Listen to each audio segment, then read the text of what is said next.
زبان سے اتنا ہی بولیے جتنا پھر کان سے سن سکیں۔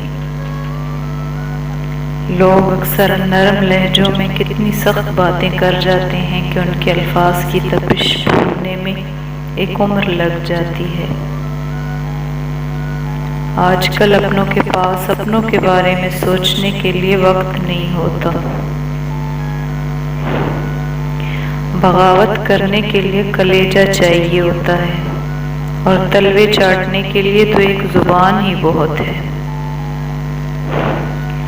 ہر بات جب دل سے لگاؤ گے تو روتے رہ جاؤ گے۔ جو جیسا ہے اس کے ساتھ ویسا بننا سیکھو۔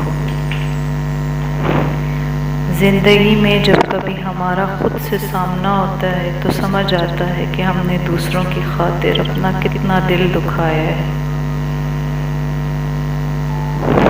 اخلاق کا اچھا ہونا خدا سے محبت کی دلیل ہے۔ جب کوئی تلخ ہونے کی بجائے خاموش ہو جائے تو جان لے کہ اس نے اپنی زندگی کی بہت سی حقیقتوں کو اپنے سامنے مرتے دیکھا ہے۔ جسم کی چوٹ تو وقت کے ساتھ ٹھیک ہو جاتی ہے، مگر لفظوں اور رویوں کے زخم کبھی نہیں ٹھیک ہوتے۔ اپنی ہنسی کے خود مالک بنو، رلانے والے تو بہت ہیں۔ معافی وہی دے سکتا ہے جو اندر سے مضبوط ہو۔ کھوکھلے انسان صرف بدلے کی آگ میں جلتے رہتے ہیں۔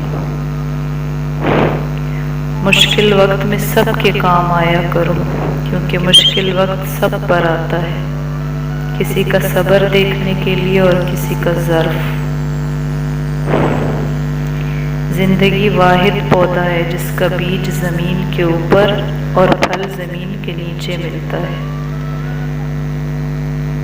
انسانیت وہ چیز ہے جو دشمن کو بھی سہارا دینے پر مجبور کر دیتی ہے، اور احساس وہ چیز ہے جس میں غیروں کا دکھ بھی آپ کو اپنا لگتا ہے۔ کسی کو پھول دینا محبت نہیں، اسے ساری زندگی پھول کی طرح رکھنا محبت ہے۔ وقت کی ایک عادت بہت اچھی ہے، جیسا بھی ہو گزر ہی جاتا ہے۔ ہر چیز انسان کی سمجھ میں نہیں آ سکتی۔ انسان زندہ ہونے کے باوجود زندگی کو نہیں سمجھ سکا، پھر وہ مرے بغیر موت کو کیسے سمجھ سکتا ہے؟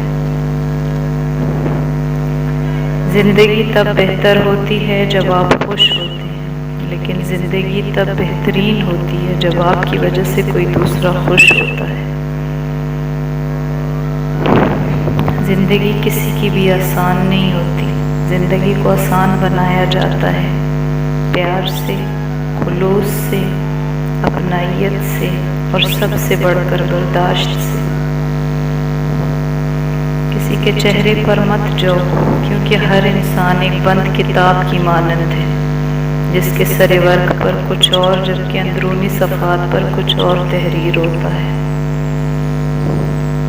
کچھ لوگ وہ نہیں ہوتے جو دکھائی دینے کی کوشش کرتے ہیں، ایسے لوگوں سے بچیں اور دور رہنے کی کوشش کریں۔ اگر کچھ الگ کرنا ہے تو بھیڑ سے ہٹ کر چلو۔ بھیڑ ہمت تو دیتی ہے پر شناخت چھین لیتی ہے۔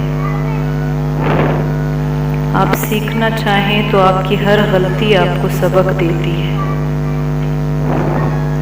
امید آدھی زندگی ہے اور مایوسی آدھی موت۔